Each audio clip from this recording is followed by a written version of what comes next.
হয় বিধ্বস্ত বাটপথে জ্বলা-কলা খুৱাইছে নাজিৰাবাসীক আৰু মই বৰ্তমান উপস্থিত আছোঁ ঐতিহাসিক ধুদৰালিৰ ওপৰত আৰু নাজিৰা চাৰিআলিৰ এই অংশত দেখিছে আপোনালোকে বিধ্বস্ত পথ আৰু এই পথে জ্বলা-কলা খুৱাইছে ইয়াৰ জনসাধাৰণক আমি প্ৰথমে ইয়াৰ স্থানীয় লোক আছে আমি তেওঁৰ পৰা জানিম যে দেখিছোঁ যে বহু দিনৰ পৰা নাজিৰা চাৰিআলিৰ যি অংশ সেই অংশত পানী হয় বৰষুণ এজাক বৰষুণ দিলে ইয়াত বানপানী হয় আৰু পথৰ দুৰৱস্থাৰ বাবে ইয়াৰ জনসাধাৰণ এতিয়াতো ভুগিছে কি ক'ব নহয় সেইটো কথাটো আমি স্বীকাৰ কৰিব লাগিব কাৰণ নাজিৰা টাউনৰ একদম মাজভাগত অৱস্থিত নাজিৰা চাৰিআলি আৰু আপোনালোকে ট্ৰেফিক পইণ্টটো দেখিছে তাৰ কাষতে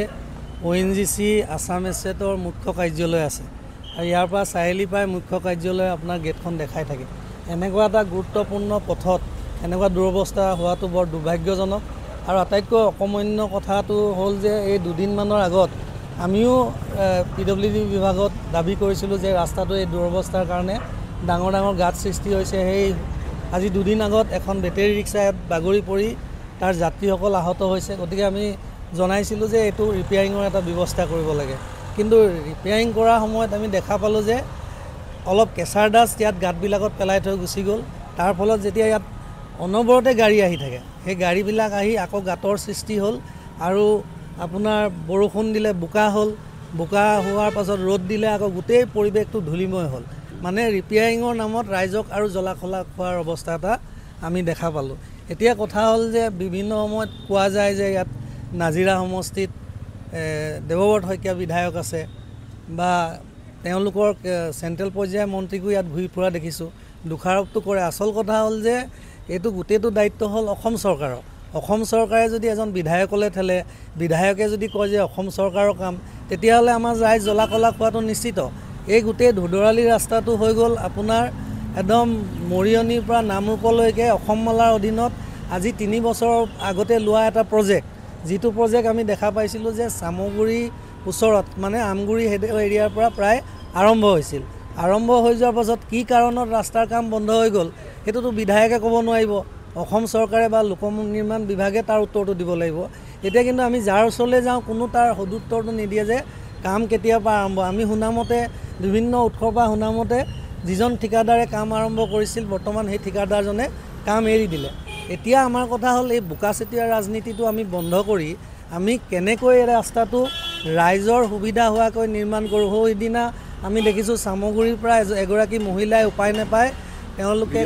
ভিডিঅ' বনাইছে গতিকে এই অৱস্থাটো কিয় হৈছে যদি ৰাইজৰ কথা হ'ল ৰাইজে চৰকাৰখনৰ পৰা বিচাৰে যে আমাৰ যিবিলাক ৰাস্তা পদূলি আজি যদি তাৰ উন্নত হ'ব লাগে ৰাইজৰ অহা যোৱা ব্যৱস্থাটো ভাল হ'ব লাগে এতিয়া যদি আমি ইয়াত বোকা ছটিয়া ৰাজনীতিটো কৰোঁ তেতিয়া গুৱাহাটীত আমি কি কৰিম গুৱাহাটী এতিয়া জলমগ্ন কৃত্ৰিম বানৰ তাত এতিয়া মন্ত্ৰী জয়ন্ত মল্ল বৰুৱা বা আমাৰ মুখ্যমন্ত্ৰী ডাঙৰীয়া একো উত্তৰ দিব তাত বিজুলী কলিতা বাইদেউ তাৰ MP আৰু গোটেই MLA বিলাকো তেখেতলোকৰ এতিয়া তাততো ৰিপ্লাইটো তেনেকৈ দিব নোৱাৰিব মুঠ কথাটো হ'ল যে ৰাইজৰ স্বাৰ্থৰ প্ৰতি লক্ষ্য ৰাখি অসম চৰকাৰে এইটো দায়িত্ব ল'ব লাগে যে যিবিলাক ৰাস্তা পদূলিৰ দুৰৱস্থা হৈছে সেই ৰাস্তা পদূলিবিলাক উন্নয়ন কৰিব লাগে আৰু বিশেষকৈ আপোনালোকে চাব মই আচলতে আমি পাব্লিক হিচাপে আমি কাৰোবাক সমালোচনা কৰিব নিবিচাৰোঁ কিন্তু যেতিয়া উপায় নাই আমি সমালোচনা কৰিবলৈ বাধ্য আপুনি নগৰখনত সোমাই আহিব যোৱাবাৰ 10 বছৰ ধৰি প্ৰায় 8-9 বছৰ হ'ল পৌৰসভাখন আছে যেতিয়া নাজিৰা টাউনৰ মাজমজিয়াত এই অৱস্থাটো হৈছে পৌৰসভাৰো দায়িত্ব আছে যে আমাৰ টাউনৰ মাজতে ডাঙৰ ডাঙৰ গাঁত সৃষ্টি হৈছে লোক নিৰ্মাণ বিভাগে নকৰিলেও আমি কিন্তু পৌৰসভাৰ দায়িত্ব থাকে যে এই সৰু সুৰা গাঁত গতুলিবিলাক মাৰি দিয়াটো দায়িত্ব থাকে আমি যেতিয়া ব্ৰিজখন পাৰ হৈ আহোঁ আপোনালোকে দেখিব যে গোটেই জাবৰৰ দম এইটোতো সকলো মানুহে এই শিৱসাগৰৰ পৰা মোৰ দুজনমান বন্ধু আহিছে তেখেতলোকেও কৈছে যে দুৰ্গন্ধত থাকিব পৰা নাই এই কথাটো আমি এতিয়া কাক ক'ম যদি আকৌ তেওঁলোকে পুনৰাই কয় যে কংগ্ৰেছ চৰকাৰে একো নকৰিলে এইবিলাক আচলতে ৰাইজৰ প্ৰতি সুদুত্তৰ নহয় সেইকাৰণে চৰকাৰখনক আহ্বান জনাম যে যিবিলাক এৰিয়াত জ্বলা-কলা খাইছে ৰাইজে এই ৰাস্তাৰ দুৰৱস্থাৰ কাৰণে তাত নাজিৰাৰ যিটো ধুদৰালি এই ধুদৰালিটো অতি সোনকালে ইয়াৰ নিৰ্মাণ কাৰ্য আৰম্ভ কৰিবলৈ আমি ৰাইজৰ ফালৰ পৰা দাবী জনাইছোঁ আৰু অনতিপলমে চাৰিআলিৰ যিটো দুৰৱস্থা হৈছে পাব্লিক লুটি খাই পৰিছে গাড়ী বাগৰি পৰিছে এই অৱস্থাটো যাতে দূৰ কৰে তাৰ প্ৰতি চৰকাৰ আৰু লোক নিৰ্মাণ বিভাগৰ প্ৰতি আমি আহ্বান জনাইছোঁ আপুনি বিচৰা বাতৰি পাব কেৱল নিউজ 18 এপত নিউজ 18 এপ ডাউনলোড কৰিবলৈ স্ক্যান কৰক এই QR কোড গুগল প্লে ষ্টৰতো পাব এই নিউজ 18 এপ